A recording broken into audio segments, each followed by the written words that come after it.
In this video, I'm going to show you step by step what you can actually do with the Squarespace app.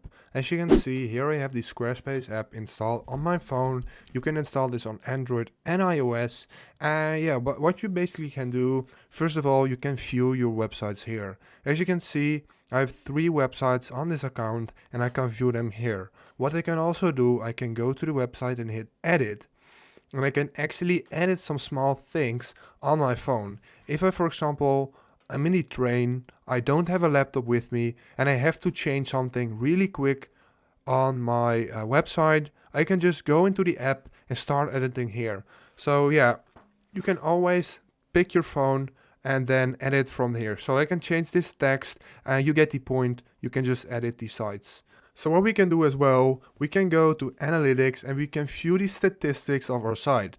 So please note that I've only made this website to make these videos, to make these tutorials, so I don't have a lot of data. But if you have a lot of customers or you have a blog with a lot of viewers, here you can see the unique visitors, visits, page views, and all these options here. So if you have a lot of people from the United States, for example, you will be able to see that on the app. So I think they did a pretty good job on making a very easy and good looking analytics page on the app. If you have a site where you sell stuff, so you have a web store, you can go to commerce and view all your orders and inventory here. So you can manage all your stuff, all your orders from your phone. So again, if you're not at home, if you don't have a laptop or PC with you, you can always check if everything is alright on your phone. Then we can also go to pages, and here we can change some pages settings, but this is mainly included in the websites where we can edit things.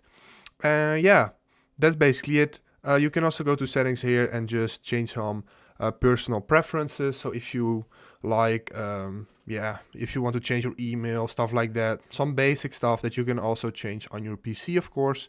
But this is, in the big terms, what you can do on the app for Squarespace. So yeah, if this helped you out, please leave a like, please subscribe, and see you next time. Have a good day.